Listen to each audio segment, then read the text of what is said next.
रामकृष्ण हरी मंडळी, कसे आहात तुम्ही सर्वजण? मी ज्ञानेश्वर आपल्या ट्रेंडिंग या चॅनलवर तुमचं सर्वांचं स्वागत करतो.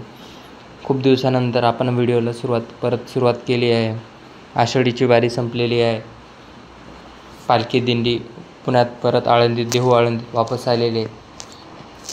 त्यानंतर आपण पाहिलंच की तुम्हाला मी तो व्हिडिओ देखील टाकलेला आहे पालखीचा, तो तुम्ही नक्की पहा.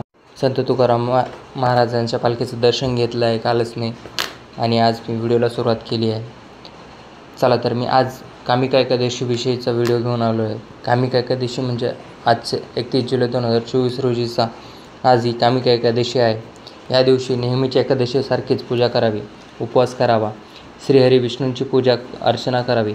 कामिका एकादशीचे व्रत म्हणजेच अश्वमेध यज्ञ करण्यासारखेच मानले जातं. या एकादशीला तुळशीला फार महत्त्व आहे. या दिवशी श्रीकृष्णाची पंचामृत पूजा करावी. जर असेल तुमच्याकडे तर श्रीकृष्णाची पंचामृत पूजा करावी. पूजेत तुळशीपत्र म्हणजे तुळशीचे पाने असावे. तसेच या दिवशी तुळशीची पाने किंवा तुळशीची माळ अर्पण करणं खूपच पुण्यकारक मानले जाते. पौराणिक माहितीनुसार जो भगवान विष्णूंची पूजा करतो आणि तुळशीपत्र किंवा तुळशीची माळ देवाला अर्पण करतो तो सर्व प्रकारच्या पितृदोषातून मुक्त होतो असं मानलं जातं आहे. कामिका एकादशीचे महत्त्व म्हणजे या दिवशी अजून एक महत्त्व आहे, ते म्हणजे ब्रह्महत्येच्या पापापासून आपल्याला मुक्ती मिळते. किंवा कुठल्या ब्राह्मणांना त्रास दिला असेल, हानी केली असेल तर त्या पापातून आपली सुटका होते. या एकादशीचे व्रत जो करतो त्याला मोक्ष प्राप्त होतो असं श्रीकृष्णांनी महाभारतात सांगितलेलं आहे. या दिवशी सकाळी लवकर उठून पवित्र असं स्नान करावं. दारात किंवा तुळशीवृंदाजवळ छानशी रांगोळी काढावी. घरात भगवान विष्णूची मूर्ती असेल तर किंवा फोटो असेल तर तो एक स्वच्छ कापडावर ठेवावा. मूर्ती असेल तर मूर्तीला स्नान घालावे.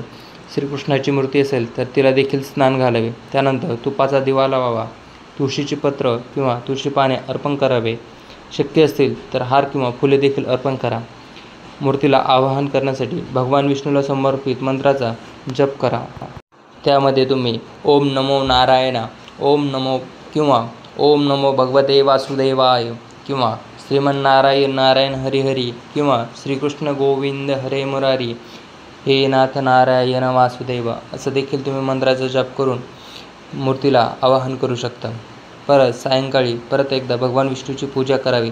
प्रसाद म्हणून तुम्ही पंचामृत, फळे किंवा गोड असं पदार्थ करू शकतात. भगवान विष्णूची आरती करावी.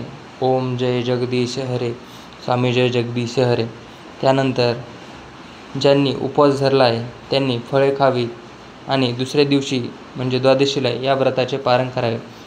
पारण करताना सात्विक अन्न खावे, व्रताची सांगता करावी आणि उपवास सोडावा.